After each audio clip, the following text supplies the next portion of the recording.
Bapak, Ibu, Saudara dan Saudari, salam jumpa kembali.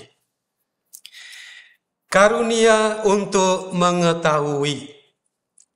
Kepadamu diberikan karunia untuk mengetahui rahasia kerajaan surga. Matius bab 13 ayat 10 sampai dengan 17.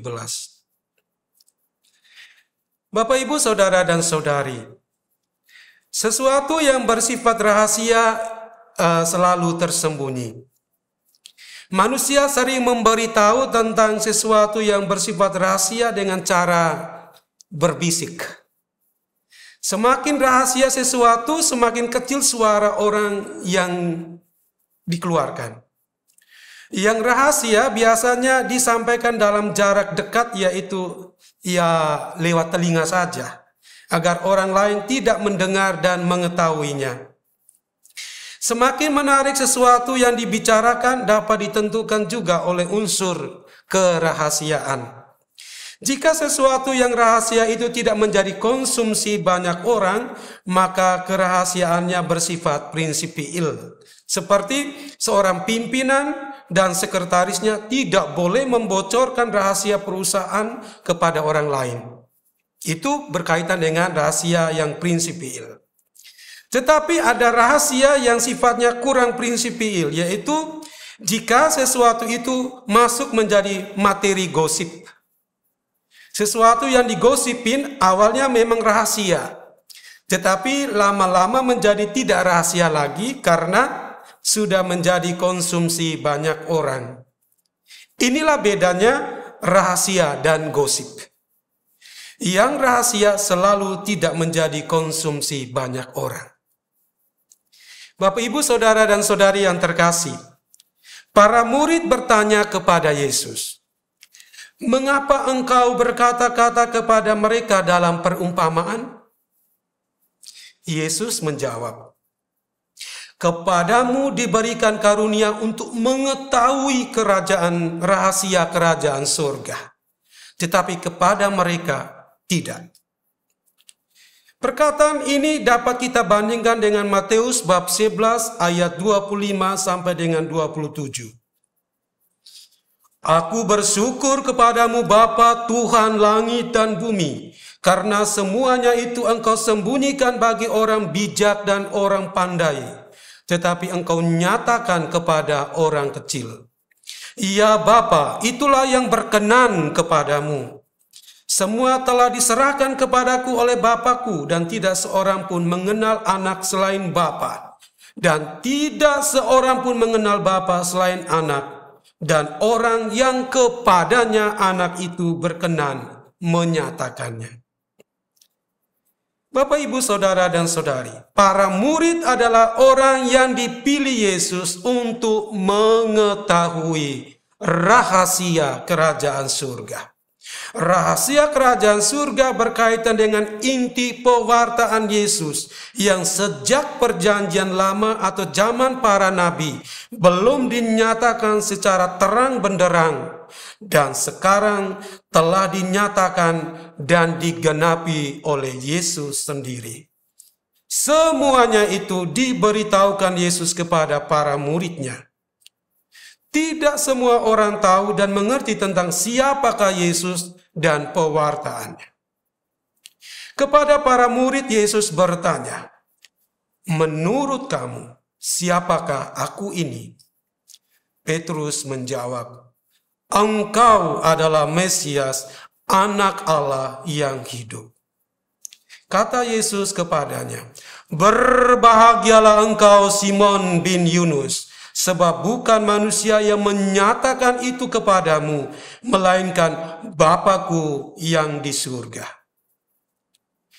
Bapak, Ibu, Saudara dan Saudari, perbandingan antara apa yang kita dengar dalam Injil hari ini dengan kutipan-kutipan Injil yang saya ambil memberi penekanan bahwa memang Allah memilih para rasul untuk mengetahui rahasia kerajaan surga, dan atas perkenanan Allah saja mereka mengetahuinya.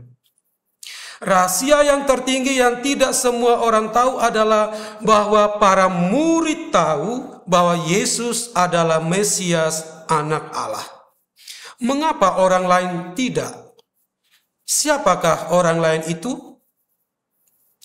Orang lain itu adalah mereka yang menutup telinga dan mata untuk melihat dan mendengarkan Yesus dan percaya kepadanya. Yaitu orang-orang yang memilih untuk tidak diselamatkan. Tuhan memang memilih manusia, tetapi manusialah yang harus menjawab.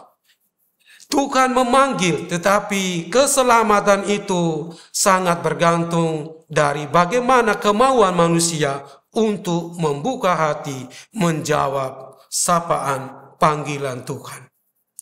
Bukankah keselamatan itu pertama-tama adalah untuk orang Yahudi? Bukankah Tuhan menetapkan bangsa Israel menjadi umat pilihannya? Mengapa mereka tidak menerima Yesus? Sebab hati mereka telah menebal dan telinga mereka berat untuk mendengar, dan mata mereka melekat tertutup. Kita semua adalah orang-orang yang telah percaya oleh pewartaan para rasul. Apa yang tersembunyi telah dinyatakan para rasul kepada kita. Apakah kita bukan termasuk orang pilihan Allah? Kita semua adalah orang pilihan Allah. Allah telah memilih kita untuk selamat. Rahmat keselamatan itu secara cuma-cuma telah diberikan kepada kita. Namun tidak berarti secara otomatis dialami oleh semua orang. Keselamatan itu hanya dialami oleh orang-orang yang memiliki mata dan telinga yang dapat melihat dan mendengar apa yang dilihat dan didengar para rasul. Percaya kepada Yesus bukan ditentukan oleh beragama Katolik atau tidak. Kekatolikan kita sangat ditentukan oleh hidup kita.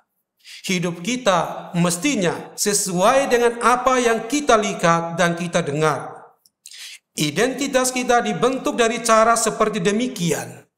Seperti seorang anak yang setiap hari jika mendengar dan melihat ibunya berkata baik, berbuat baik, pasti dia akan menjadi anak yang berkata dan berbuat baik. Demikian pun kita.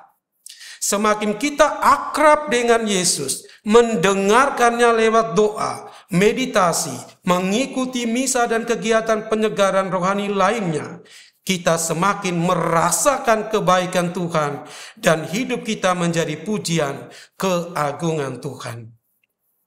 Apakah kita sungguh-sungguh melihat dan mendengar dengan mata batin dan mata iman kita setiap hari? Apakah kita mampu merasakan bahwa Tuhan sungguh ada dalam hidup kita? Bapak, Ibu, Saudara, dan Saudari, jika kita mengalami kehadirannya dalam kehidupan nyata setiap hari, maka berbahagialah kita karena dapat melihat dan mendengar. Tuhan memberkati.